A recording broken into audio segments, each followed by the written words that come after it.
আসসালামু আলাইকুম। আমি আজকে কথা বলবো যারা ইউরোপ কান্ট্রিতে যাওয়ার জন্য 15 থেকে 18 লক্ষ টাকা ব্যয় করেন তাদের উদ্দেশ্যে কিছু কথা বলবো। যারা ইউরোপ কান্ট্রিতে যান তাদের আলোচনা করব তিনটি পর্যায়ে। প্রথম হচ্ছে যাওয়ার ক্ষেত্রে হয়রানি, দ্বিতীয় হচ্ছে বিদেশ যাওয়ার পরে কাজের প্রেশানি, আর 3 নম্বরে আলোচনা করব আপনি বিদেশ না গিয়ে বাংলাদেশে বসে কি করতে পারেন। 1 নম্বর, যেটা যাওয়ার ক্ষেত্রে হয়রানি, আমি যেটা দেখছি, আমি একটা কোম্পানিতে জব করি। সেখানে আমার এক কলিগ ইউরোপ কান্ট্রিতে যাবে, দেশটার নাম ইতালি। সেখানে দীর্ঘ 4 বছর যাবত ট্রাই করতে আছে সরকারিভাবে, কিন্তু হয় নাই। ভাগ্যক্রমে কিছুদিন আগে বলছে যে না, আপনারটা ক্যান্সেল হয়ে গেছে। সেখানে এই 4 বছরে প্রায় 4 লাখ টাকার মতো তার মামার কাছে দিয়েছিল, সে টাকা পাবে হয়তো যেহেতু মামা। তো এই যে একটা হয়রানি, অর্থাৎ ইউরোপ কান্ট্রিতে যাওয়ার ক্ষেত্রে তার দীর্ঘ সময় ধরে অপেক্ষা করতে হয়, বিভিন্ন জায়গায় আপনার দৌড়াদৌড়ি করতে হয়, বিশেষ করে দালালদের কাছে যেতে হয়, তাদের টাকা দিতে হয়, বিভিন্ন বিনিময় করতে হয়। দ্বিতীয় ধাপ হচ্ছে আপনাকে তারা নিবে, নেওয়ার পরে কি কাজ দেবে না কি করবে সেটা কিন্তু তা আপনার সম্পূর্ণ আপনার উপর নির্ভর করবে।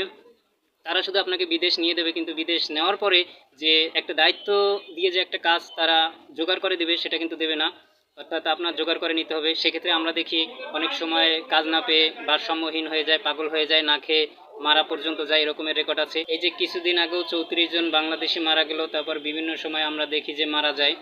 এই তো গেল দ্বিতীয় পর্যায়ে।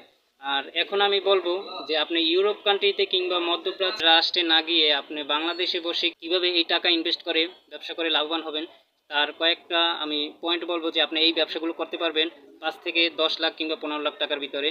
যেমন আমি 1 নম্বরে বলবো কাপড়ের ব্যবসা করতে পারেন।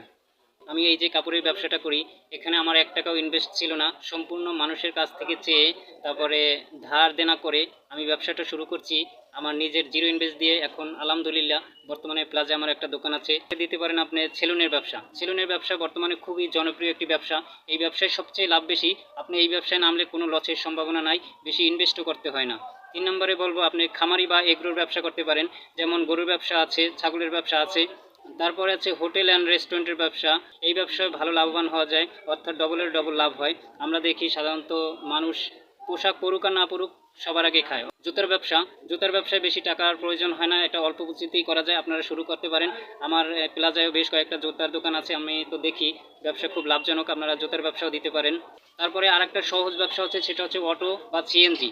আপনি যদি অটো বা সিএনজি কিনে দেন 4-5টা, এখান থেকেও বেশ ভালো টাকা ইনকাম করতে পারবেন। আজকের আলোচনা এখানেই সমাপ্ত করছি।